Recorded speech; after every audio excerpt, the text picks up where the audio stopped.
Not many people are unlucky enough to have multiple experiences they can truthfully write about on this subreddit, and I thought I had my fair share of creepy experiences. Then, yesterday happened. So, for context, I have recently, within the last few months, moved to York.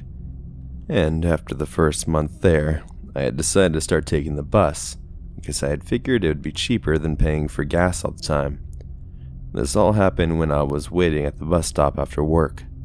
This guy, who I was assuming was homeless because of his disheveled appearance, was waiting for the bus as well. He asked me if I had any spare change, and I told him that I didn't. This seemed to make him angry for some reason. Multiple times I caught him glaring at me, and it was enough to put me on edge. But then the bus came, so I was relieved a little. I got on the bus, paid with my prepaid ticket, and took a seat in the very back seat. The bus was pretty crowded and noisy, so I put my headphones and started to listen to a podcast. Soon the creepy homeless guy was out of my head.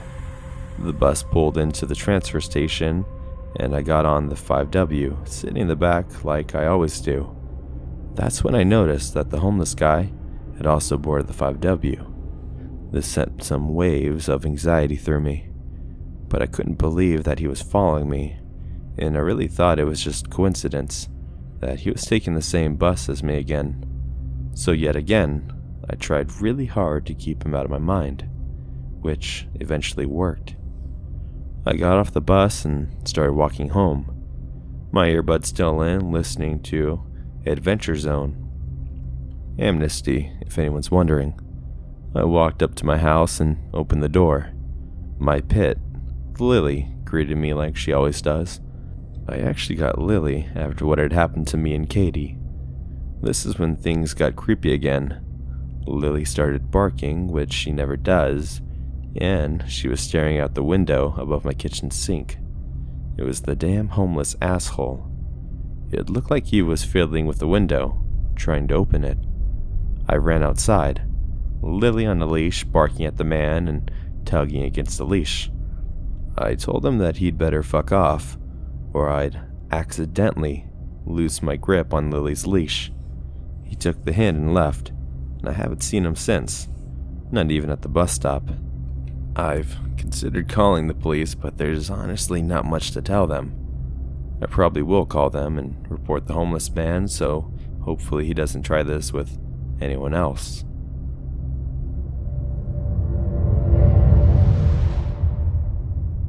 So this incident happened when I was 17 or 18. I was with my friend Anne, just hanging out at my house. It was spring or summer, so the temperature for being outside was nice. So I suggested we take a walk on the trail in my neighborhood, since Anne loves the outdoors. Big mistake. So my house is really close to the beginning of a walkway. We start strolling and talking about our lives, when we see this guy ahead of us with a fishing rod. He was probably in his 20s, 5'10", and had dark hair and glasses. He was walking towards us in the opposite direction, and we assume he had just tried fishing by the lake that was where we're headed to at the end of the trail.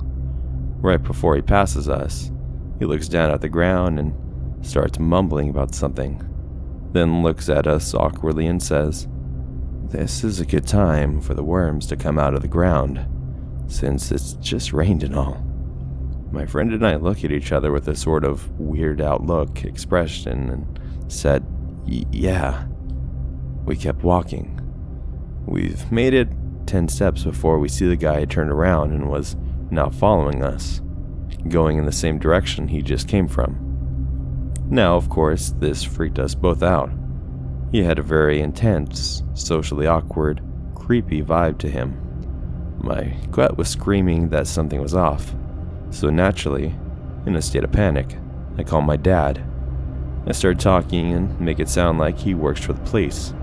I know, not the most believable thing, but I was young and full of adrenaline. The guy is still strolling behind us, though he slowed his pace. I hang up with a very confused dad, wondering why I was having essentially a one-way conversation, and we get to the end of the trail. Now, let me set the scene here. There's a line of trees on either side of the walkway, with people's backyard on one side and the other side of the lake to the other. Once you emerge, there's an opening field with a hill, a canopy sort of picnic table setting, and a slope that takes you to a graveled area where you can sit close to the water. At this point, my friend did not want to stay very long. The guy headed down the slope to the water, where we saw another man in a dark-colored outfit. Anne and I walk up the hill and sit down, trying to get some distance between us. After about 5 minutes, she turns to me and says, "I'm really uncomfortable with them. They keep looking over at us." I'm pretty oblivious, so I had no idea. There was a construction worker on a crane right nearby, so I felt a little bit safer. But Anne didn't. So we stood up and started to walk the other way home, which is over the hill and onto the road lined with the houses, avoiding going into the arid direction of the slope and trail. The guy sees this and starts walking up towards the hill. We see this and start power walking. They speed up as well. At this point, I'm freaking out, as is Anne, and we start running. They run after us, and after making it down the hill onto the road, we see the man outside the house on the driveway, about to get in his car. Sir, there's 2 men chasing us. One has glasses. If you see them, please stop them. Thank you," I managed to say with labored breath. He nodded and looked very concerned, looking around the bend as we took off running again. I have asthma, and I started to wheeze and slow down, and yelled that I didn't have time to stop and dragged me along. We quickly glanced back and didn't see them, but didn't want to take a chance, so we sprinted back to my house and got to the front door. It was locked, and my parents weren't home. I forgot the key, so we look at each other, terrified, and sit on the porch, as hidden as possible. After about 20 minutes, my mom gets home and we run inside the garage into the house. I didn't go walking on the trail for 2 years, and now I always bring a Mel with me. So to the 2 guys who chased me and my friend, let's not meet again.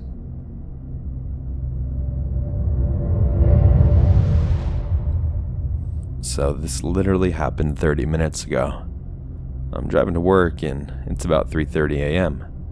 I take 3 different routes to work, but I've been taking the same one for a while since there's construction everywhere else. I'm driving down the road, and on either side of the road it's all subdivisions. I'm listening to a podcast, trying to keep myself awake until I can get some coffee.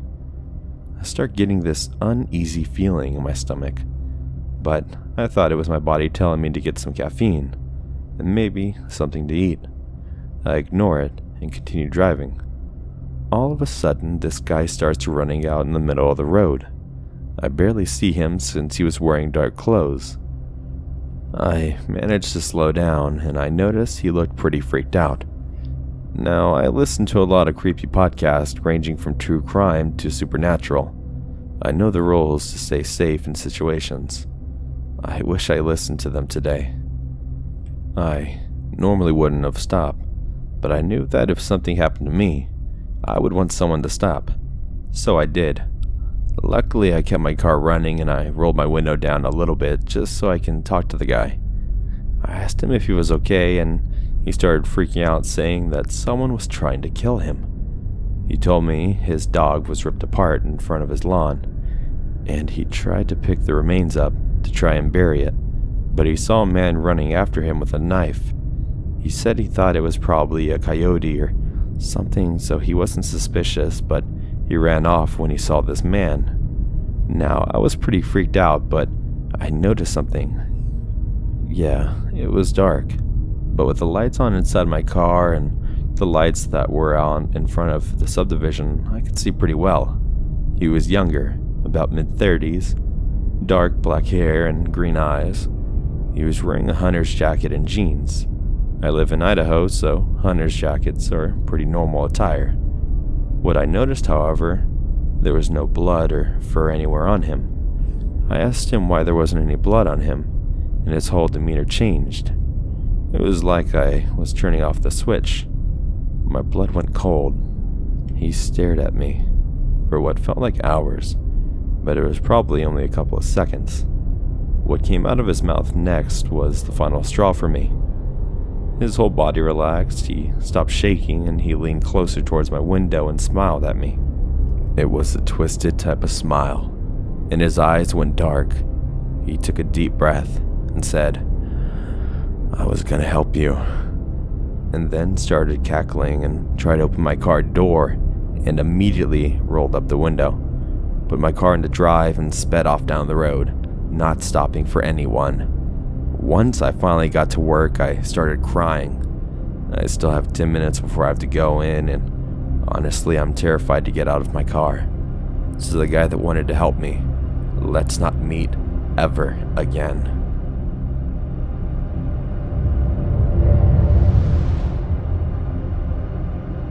In my first year of college, when I was 18 to 19, just a pup, I lived in the dormitories like many first years. The first week there, they had a big meeting, a welcome to res, with admin and housekeeping stuff. One of the campus security managers was there to talk about safety.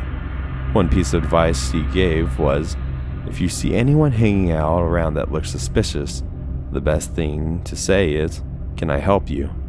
Because it doesn't sound too confrontational, but you'll figure out pretty quick who isn't supposed to be there. This advice always stuck with me and came in handy one day. Fast forward a few months later to summertime. I've got a summer student job at the office, a big step up from the retail/food service jobs I've had as a teen. It wasn't a big skyscraper with 50 plus floors. The floor I was on was only accessible by keycard. The bathrooms were located in the elevator lobby. There were a couple of other students that summer, and they put us all in the same area. One day, one of the other students left to go to the bathroom. When she returned to her desk, I then got up and walked out of the open area to the office, probably to go use the photocopier or something. A man I'd never seen before was standing there. He was holding a roll of paper in his hands and was looking around the office. His arm was sort of shaking like he had had too much caffeine, and he looked kind of scuffy. Looking back at it, he was probably on drugs. Remembering the security manager's advice, I said, "Can I help you?" "Yeah," he said. "I need a lawyer, please." Now, the floor I was on had lawyers working there, but it wasn't the kind of lawyers that took clients from the public. They worked solely for the organization. I knew something wasn't right. "Who let you in?" I asked. "Oh, just some chick. Seemed nice." Something clicked. I knew he was talking about the other student, the one who had just come back from the bathroom. Not knowing what else to do, I told the man to come with me, and I went to one of the lawyers that was working that day. Explained the dude said he needed a lawyer. He was very mysterious and said that he didn't want to say much about why he was there, and kind of frowned at me. Like he was insulted that I asked why he was there. She wrote down a phone number for one of the legal aid officers for him, and walked him out of the office with me. He thanked her profusely and offered to shake her hand, and said, "Can I get your name?" The lawyer said no, and we shut the door on him. I thanked her for helping me, saying I didn't know what to do. She said no problem, and agreed the guy seemed weird. Then I went to the other student who'd left her desk earlier, and she said yes, there was a man standing in the hallway. He said hi to her very politely. She just said hi and shrugged it off and kept walking. She didn't realize it, but he had caught the door behind her before it closed and followed her in. She didn't see him. She definitely didn't let him in as well, she said. And then I called the building security number.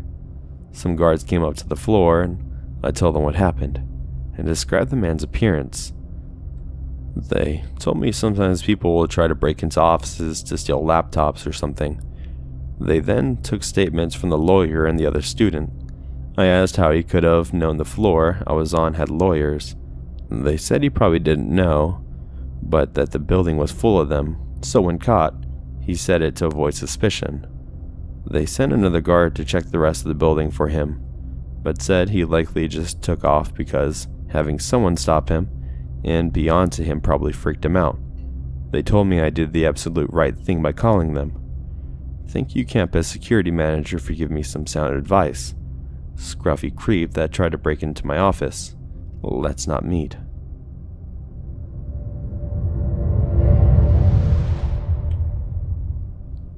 When I was in year 6 at primary school, our school decided we would have a residential trip to one of those adventure places where you go kayaking and do other similar activities.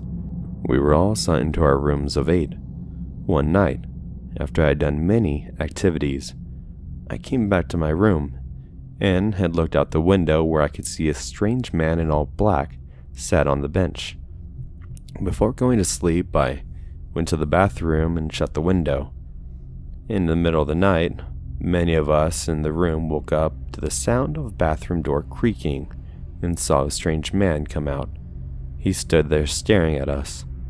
I will never forget the feeling of his eyes staring into my soul. After what felt like hours, he disappeared back into the bathroom. At first, I thought this was just a nightmare, but in the morning, my roommates asked me if I saw it too, and when I said yes, I could tell it sent shivers down all of our spines. After that, I went to check if the bathroom window was open, and it was, so someone must have opened it in the night. Strange man in our room. Let's not meet.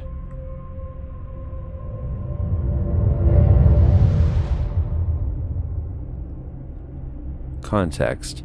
Happened in a mall about 5 to 6 years ago. I was all alone during that time. Story. I just got out of the music school and stayed outside for a bit.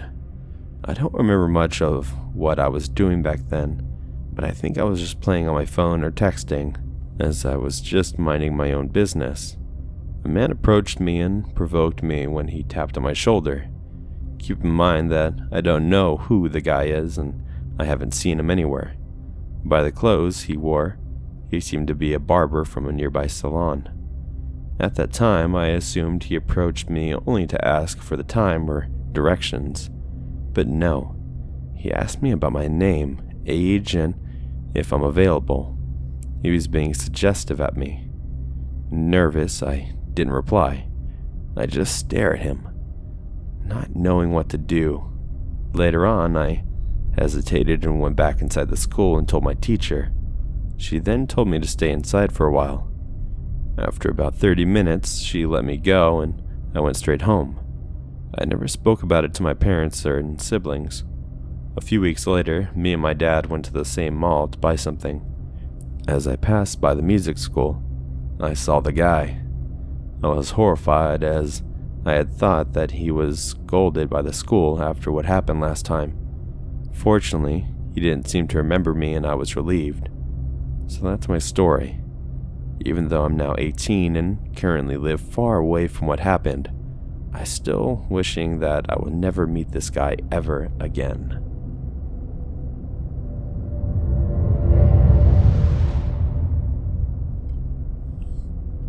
It's been a few days since this took place, and I'm still kind of creeped out. Nothing really happened, but it feels like a close call type of situation that could have gone very badly. This is my first and hopefully last time posting in the subreddit. I'm currently taking my first year of astronomy class in university for an easy credit.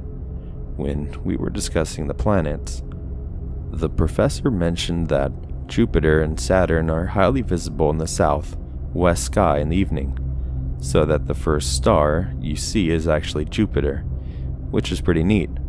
I decided to go out that evening by the lake and, sure enough, was able to see Jupiter.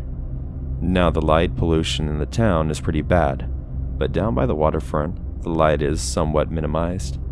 There is also no street lamps in the immediate vicinity, which makes stargazing decent. I began to go down by the waterfront at dusk, around 7 p.m., and staying a few hours to observe and learn the constellations using a stargazing app. I did this for almost 2 weeks straight, weather permitted. My professor also mentioned to the class that binoculars are better for stargazing than a telescope for beginners, so I bought a pair of binoculars online. A few nights ago, Monday, I'm writing this on a Friday, I decided to go much later, around 9:20 p.m., with my new binoculars for the first time. So, it was already dark out. I wanted to try and take some pictures of Jupiter with my phone looking through the binoculars. I usually cut across a tiny parking lot to get down to the waterfront. It should be noted that the parking lot is beside a small historical tower, which has a little hill behind it. As I'm able to cross the dark parking lot, no lamps or light sources, I hear a "Hey!" and "Stop!" I hear nothing else, and as the silence stretches on, start to get creeped out. I turn around and start to walk back home, but as I'm nearing the street, I think to myself, you know what? No. I want to test these binoculars out. I ignore my gut feeling. I'm a little neurotic, and my gut feeling are often an overreaction, but instead of crossing the parking lot, I decide to go around the tower and sit on the little hill behind it, because I don't know who is by the water and I don't want to risk it. The tower is close to the street, which means there's fewer street lamps nearby, but the tower blocks the light out enough. Huge mistake. As I'm fiddling with the binoculars and trying to take pictures, I notice two figures making their way up the hill in my direction. Now that in itself is not a big deal, but I started to get a weird feeling again. Just this really strong gut reaction that something isn't right, and that I need to leave now. Again, I brush it aside and tell myself I'm being paranoid and stupid, and to just focus on what I'm doing. They're probably just out for a stroll. It's a nice night. When I put the binoculars down again, I notice that they're closer, and still walking straight towards me. My eyes have adjusted to the dark by now, and I can see that they're two men. "Good evening," I say, trying to sound cheery and to ward off any worry, but I get no response. What's weird is that I know that they're within earshot, and a normal person would say hello back, right? One guy stops walking and looks out onto the street. The other guy keeps walking towards me and stops. Both of them are kind of backlit, so I can't see their features very well. One of them seems to have a beard. Both are wearing big black coats. "Hello," I ask very loudly. The guy with the beard is about 20 feet away from me, but I can't tell if he's looking at me or just in my general direction. I know that he's definitely within earshot at this point. He takes a few slow steps towards me and stops, 15 feet away. My mind is racing, and I'm trying to remember any self-defense techniques I learned in high school gym class, but coming up empty. "Hello?" I ask again and again, get no verbal response. Instead, he takes a few more steps and pauses, 10 feet away. I just have alarm bells going off in my head at this point, and the feeling of "get out of here now" has completely gripped me. It suddenly dawns on me that there's nobody around. It's just me and these two men behind the tower in the dark. I need to leave in a way that won't make them react badly. I pull out my phone, trying to keep an eye on the guy, hoping that he can't see my screen as I'm shaking so much I'm struggling to open the phone app. I eventually manage to open it after what feels like an eternity, and pretend to dial a number because this is a hand-me-down phone and I use it to take pictures and videos, aka no SIM card, aka I can't call for help. My actual phone is at home. "Hi, Mom," I say loudly and trying to steady my voice. "I'm looking at the stars." "Yeah, they're really pretty." As soon as I say those words, they instantly start walking away. Part of me wanted to try to take a picture of them, to possibly report them. I mean, what if this happened before? But my instinct to get me away from the area was stronger. Since the tower is in a circle, They could have easily just walked away from the tower to intercept me on the other side, so I didn't risk it. I didn't even try to pack up my binocular properly. I just grabbed my stuff, loudly saying things like, "Yep, I'm coming home," and pretending to be on the phone, only hanging up once I was in a brightly lit area and around other people. Nobody followed me, thankfully. Fundamentally, nothing really happened. The whole ordeal was probably 3 minutes long, from them walking up the hill to them leaving.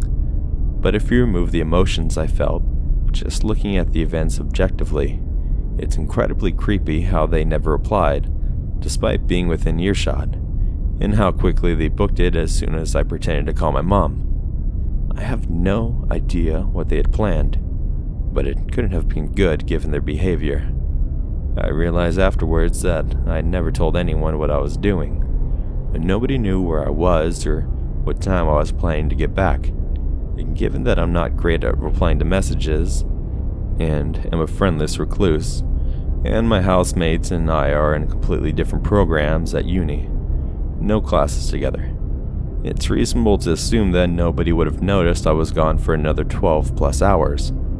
I don't want to know what they would have done if they'd called my bluff and realized nobody was on the other end of the phone. I'm pretty convinced that the shout from the parking lot is not connected to them, and we're just uni students being hooligans, and that I was indeed being paranoid the first time my instincts kicked in. I'm still a little shaken up, which is admittedly a little silly since it's already been a few days, and I should be over by now, because it's such a minor incident. I've had a few nightmares in which the situation has drastically different ending. I won't let this event scare me away from stargazing, but I'll make sure to bring something to defend myself with, and to tell my housemates where I am, what time I should be back, and when to check up on me the next time I go out. To the two silent creepy men behind the tower, if we ever meet again, watch out. Note: I checked Google to see if there were any reports on kidnapping/attempted kidnappings, assaults, or criminals that might have matched the description, but found nothing.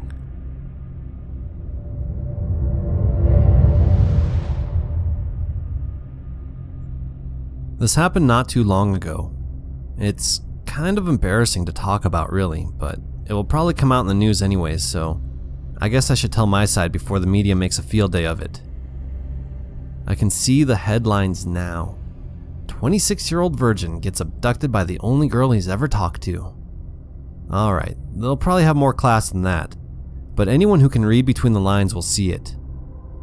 I'm a bit of a weeaboo. There, I admitted it. I was at an anime con, and in cosplay. I went as All Might from My Hero Academia, if you need to know. It was right around the Death Note booth. I turned from a heated discussion about Elle when I bumped into her. She was amazing. Cute little ears and a perfectly painted nose. Her whiskers were so realistic, and that tail. I fell for her as soon as she said, "Excuse me, ow," and started to clean herself with her paws. I said sorry and then introduced myself. How I had the courage to speak at all is beyond me, but I did.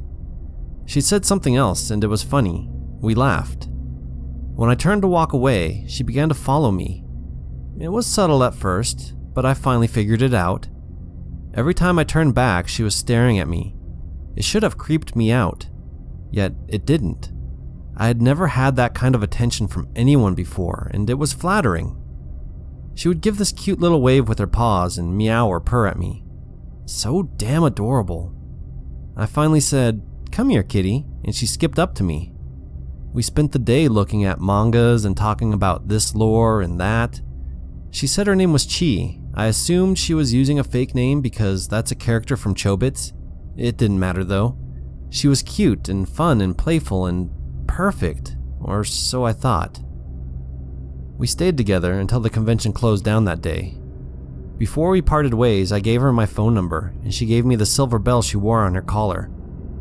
I didn't know it at the time, but she was essentially giving me her calling card. I waited for weeks for a phone call from her, but I wasn't surprised when it never came. In fact, it was so long afterwards that we would meet again, I almost forgot about her. It was months later, when I was coming out of a grocery store, that I noticed something odd on my car's windshield wiper. It was a little silver bell. I looked around and couldn't find a trace of who had left it.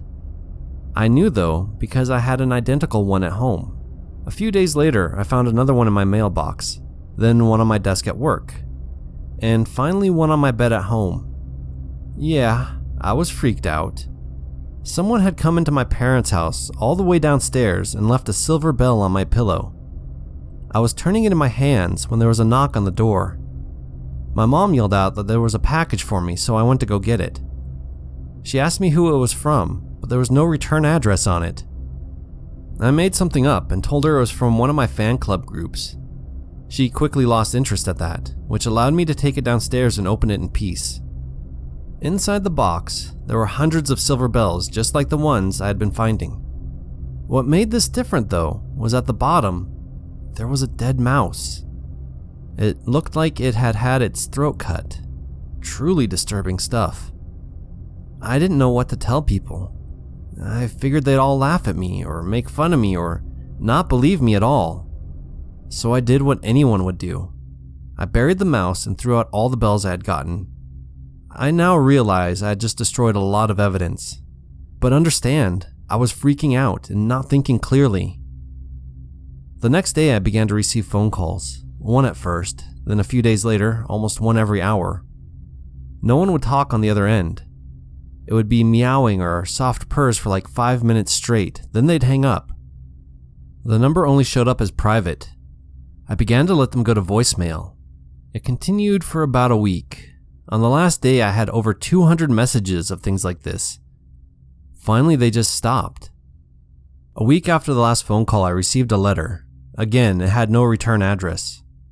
Quickly, I took it downstairs before my mom even noticed I had gotten anything.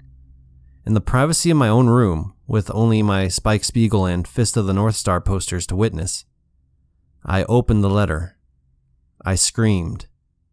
Inside was a picture of a girl in a catsuit. Her face was hidden behind her 2 paws, but it was what was at the end of those paws that startled me. They had claws for sure. It's just that they looked like some kind of Freddy Krueger adaptation. Long knives extended from her fingers covered in fur. On the back, she had written, "You will be with Meow forever, Senpai." Again, I did what any rational person would do. I burnt the picture. In my mind, if it didn't exist, then it didn't happen. Makes sense, right? By this time, I really needed a drink. So I headed to the bar to forget all of this. Probably put back more White Claws than I should have, but you know how it is. After the first one, they're so damn smooth. Anyways, at some point, a woman sat down next to me, and for the second time in my life, she began to talk to me. Remember, I had never seen Chi out of her costume before, so I didn't know what she really looked like. We talked for a bit, and she encouraged me to drink with some silly game she had made up. It worked, and by the time I was ready to leave, which was probably about 5 drinks too late, I could barely stand. She offered to walk me outside and wait with me for a cab. We must have been out there for about 10 minutes before I finally slurred out the question of whether she had actually called a cab or not. That's when she licked the back of her hand and began to clean herself with it. I tried to run, I really did, but I didn't get more than 2 steps before I fell over. I was in and out of consciousness, but I vaguely remember being dragged by my arms around to the back of the bar, lifted into the back seat of her car, and driven off. When I finally came to, I was on a hard bed in a bleak room with holes in the wall. I tried to move, and the cold bite of metal cut into all 4 of my limbs. She had me handcuffed. Once my vision came into focus, I let out a blood-curdling scream. In the corner of the room, there were some lit candles, what appeared to be a statue made out of raw ground beef, and hundreds of pictures of me. Some were me with my friends, some were of me at work, and a few were of me on my bed at home. The scream brought Chi into the room. She took one look at me and then went back out. She returned a few minutes later with a mouse in her mouth and a saucer of milk. Still completely silent, she slinked onto the bed one-handed, laid the dead mouse on my chest, and curled up next to me so our heads were next to each other. She took a few licks of the milk, stopped to look at me, and kind of motioned with her eyes down to the saucer. She then continued to lap it up for a bit, look at me, motion with her eyes, and lap again. Finally, I took the hint, and with tears streaming down my face and a soft sobbing from my throat, I began to lap the milk with her. This made her purr in a most frightening manner. Once we had finished, she began to lick off any cream that had spilled into my chin. After that, she bathed my hair with her tongue until she thought I was clean enough, then left, all without saying a word. No, she didn't remove the dead mouse. It laid there on my chest all night until she came back. This went on for a while. 3 times a day she would come in, dead mouse in her mouth and a saucer in her hands. She'd clean me, then leave. On the last day, I had a very large pile of dead and decaying mice surrounding me. Finally, though, she cleaned them up. She then wheeled in a television on a stand. For 6 hours we laid there, cuddled up, watching her favorite anime shows. By this point, I was so delirious with dehydration and malnutrition that I didn't really know what was going on. At some time, she had uncuffed one of my hands and laid it around her shoulders. I don't know much of what happened next. I just remember a moment of clarity after she had left for the night. She hadn't put my free hand back in the restraint. Whether she thought we had finally connected, or I was too weak to escape, or she plain forgot. For a brief second, things made sense again, and I knew what I had to do. The bed frame I was on was one of those cheap aluminum types, the ones with all the bars underneath to distribute the weight so they can actually hold something up. With my free hand, I began to move the mattress out from under me, just enough so I could get to the bars. Once I could do that, I began to break the bed apart one bar at a time. Once the frame lost most of its structure, I could bend and twist the larger outer bars. Finally, I got enough of the frame loose to where I could move more freely and stand up. I was still attached to some of the frame though, so that had to come with me. One arm was in the air and both legs couldn't do more than shuffle, but it was enough. Slowly, agonizingly slowly, I made my way out of the room, being careful to duck through the door so my arm wouldn't hit the door frame above. Fortunately, I was on the ground floor. No way I could have made it downstairs the way I was. I would have had to fall down them. To make a long story short, I managed to get out without any incident. She had been out at work when I made my escape. I called the police and told them my story. They searched her place, and what they found still gives me nightmares. In her basement, there were the skeletal remains of 5 missing persons. They were all able to be ID'd. One of them was recently deceased. He had bite marks on his throat and claw marks all down his abdomen. The cause of death was disembowelment. Seems like she had been doing this for a while and just got a little sloppy with me. Her MO appears to be that she is super nice at first, but then she turns obsessed with her targets. She makes this whole scenario up in her head about a life with them. Once they're too weak to give her the life she wants, she gets rid of them and finds another victim. So when you hear in the papers about this anime nerd and how he fell for the only girl that he had ever talked to, how he destroyed evidence and didn't contact the authorities when he should have, go ahead, snicker and laugh all you like.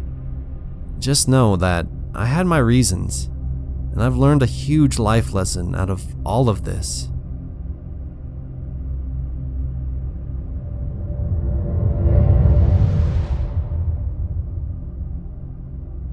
Hey guys, I want to thank you so much for checking out the video, and a huge thank you to Monsters in My Mind. Links to his channel will be in the description down below. He's an incredibly talented narrator, and he definitely deserves some clout, so go drop some over there and smash that motherfucking bell icon. Also, smash mine while you're at it, if you're already at the end of the video. I really don't know what else to say, I'm just kind of rambling. I haven't done anything funny in a little bit, so I'll give you guys my Joe Swanson impression. I've been working on that. Let me think of something that Joe Swanson would ever say. Peter, I just found cock and ball torture on your computer. You want to elaborate? Okay. I hope that was acceptable for you cucks out there. Alright, I think we hit the 40-minute mark for the video. Awesome. So that should do it. Also, if you guys should check out my playlist, I have a lot of older videos that don't have a lot of views, and you guys might enjoy them. Also, I'm using a new microphone. This is the Blue Yeti, and I like it. I like the audio quality. Let me know what you guys think in the comments down below. Also, there's merch now. That's in the links down below. I guess that's all I can really say. I don't know. I feel like I'm just rambling by now. Okay. Alright, bye.